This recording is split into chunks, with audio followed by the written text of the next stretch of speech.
ایسی پہچان یا خاصیت سے موصوف کرے جو اس کی شان کے لائق نہیں، یا اللہ تبارک و تعالی کے ناموں میں سے کسی نام کا یا اس کے احکام میں سے کسی حکم کا مذاق اڑائے، یا اس کے وعدے یا وعید کا انکار کرے، تو ایسے آدمی کی تکفیر کی جائے گی، یعنی اس کو کافر قرار دیا جائے گا۔ نمبر 26،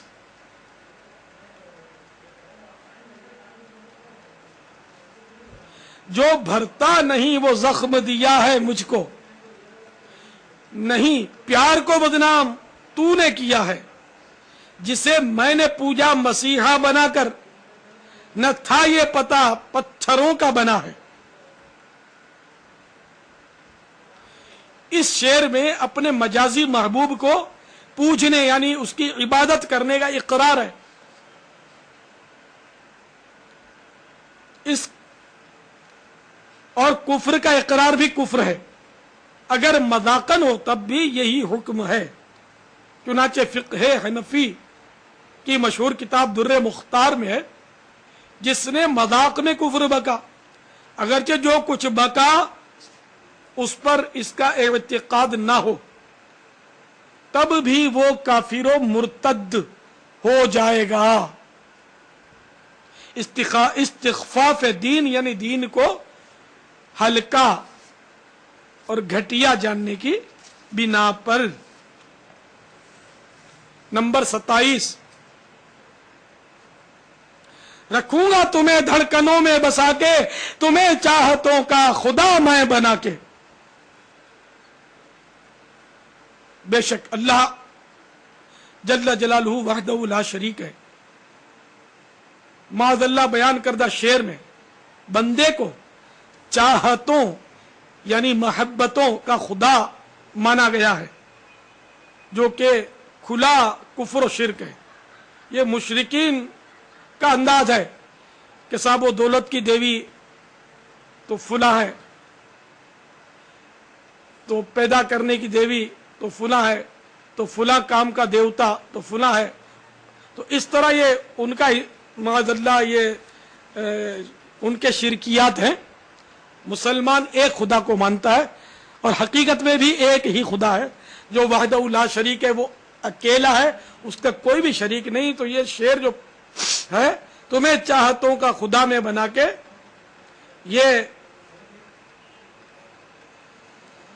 کھلا کفر و شرک ہے۔ نمبر 28، تم سا کوئی دوسرا اس زمین پہ ہوا تو رب سے شکایت ہوگی، تمہاری طرف رخ غیر کا ہوا تو قیامت سے پہلے قیامت ہوگی۔ معاذ اللہ ثم معاذ اللہ۔ اس شعر میں اللہ جل مجدہ پر اعتراض کرنے کے ارادے کا اظہار ہے، اور اللہ تبارک و تعالی پر اعتراض کرنا کفر ہے۔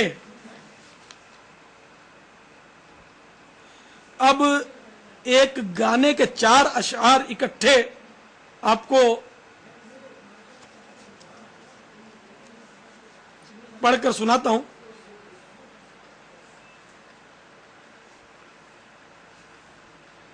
تحت اللفظ پڑھ کر سناؤں گا، کیونکہ اس میں ایک ہی طرح کے کفریات ہیں، ان میں ملتے جلتے۔ نمبر 29، محبت کی قسمت بنانے سے پہلے زمانے کے مالک تو رویا تو ہوگا، معاذ اللہ۔ محبت پہ یہ ظلم ڈھانے سے پہلے زمانے کے مالک تو رویا تو ہوگا۔ نمبر 30، تجھے بھی کسی سے اگر پیار ہوتا ہماری طرح تو بھی قسمت کو روتا، یہ اشکوں کے میلے لگانے سے پہلے زمانے کے مالک تو رویا تو ہوگا۔ نمبر 31، میرے حال پر یہ جو ہنستے ہیں تارے، یہ تارے ہیں تیری ہنسی کے نظارے، ہنسی میرے غم کی اڑانے سے پہلے زمانے کے مالک تو رویا تو ہوگا۔ نمبر 32، زمانے کے مالک یہ تجھ سے گیلا ہے، خوشی ہم نے مانگی تھی رونا ملا ہے، گیلا میرے لب پہ بھی آنے سے پہلے زمانے کے مالک تو رویا تو ہوگا، معاذ اللہ ثم معاذ اللہ، کروڑوں بار معاذ اللہ، اللہ کی پناہ، کہ یہ چاروں اشعار پروردگار جل جلالہ کی توہین سے بھرپور ہے۔ ان اشعار میں کم از کم 5 کھلے کفریات ہیں۔ نمبر 1، اللہ عز و جل کے لیے رونا ممکن مانا گیا ہے، معاذ اللہ۔ کفر نمبر 2، اللہ عز و جل کو ظالم کہا گیا ہے۔ نمبر 3، اسے محکوم یعنی کسی کے ماتحت مانا گیا ہے۔ نمبر 4، کفر نمبر 4، اس کو کسی کے رنج و غم اور بے بسی پر ہنسی اڑانے والا قرار دیا گیا ہے۔ اور کفر نمبر 5، اللہ عز و جل پر اعتراض کیا گیا ہے۔ نمبر 33، میں پیار کا پجاری، مجھے پیار چاہیے، رب جیسا ہی مجھے سندر یار چاہیے۔ سندر مانے خوبصورت۔ اس شعر میں 2 کفریات ہیں۔ نمبر 1، غیر خدا کی پوجا یعنی عبادت کا اقرار ہے۔ نمبر 2، اللہ عز و جل کی طرح کسی اور کا ہونا ممکن مانا گیا ہے۔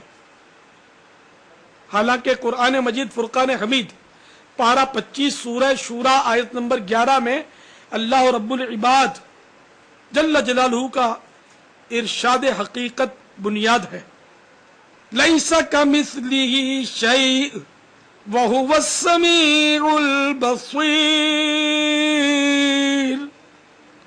میرے آقا نعمت امام اہل سنت عظیم البرکت عظیم المرتبت فرمان شمع رسالت مجدد دین و ملت مولانا شاہ احمد رضا خان علیہ رحمت الرحمن اپنے شعراء آفاق ترجمہ قرآن کنز الایمان میں اس کا ترجمہ کچھ یوں کرتے ہیں،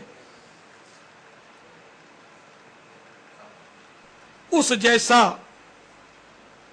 کوئی نہیں اور وہی سنتا دیکھتا ہے، یعنی اللہ جیسا کوئی بھی نہیں اور وہی سنتا دیکھتا ہے، سننے دیکھنے والا۔ حضرت صدر الشریعہ بدر الطریقہ مفتی محمد امجد علی اعظمی رحمت اللہ تعالی علیہ بہار شریعت حصہ اول صفحہ 17 مطبوعہ مکتبۃ المدینہ میں لکھتے ہیں، اللہ عز و جل ایک ہے، کوئی اس کا شریک نہیں، نہ ذات میں، نہ صفات میں، نہ افعال میں، نہ اسماء میں۔ نمبر 34، حسن خدا ہے، حسن نبی ہے، حسن ہے ہر گلزار میں، حسن نہ ہو تو کچھ بھی نہیں ہے اس سارے سنسار میں۔ سنسار مانے دنیا۔ اس شاعر بے باک نے حسن خدا ہے کہہ کر حسن کو خدا قرار دیا ہے، اور یہ کفر ہے۔ آخری شعر 35، قسمت بنانے والے ذرا سامنے تو آ، میں تجھ کو یہ بتاؤں کہ دنیا تیری ہے کیا، نعوذ باللہ من ذالک۔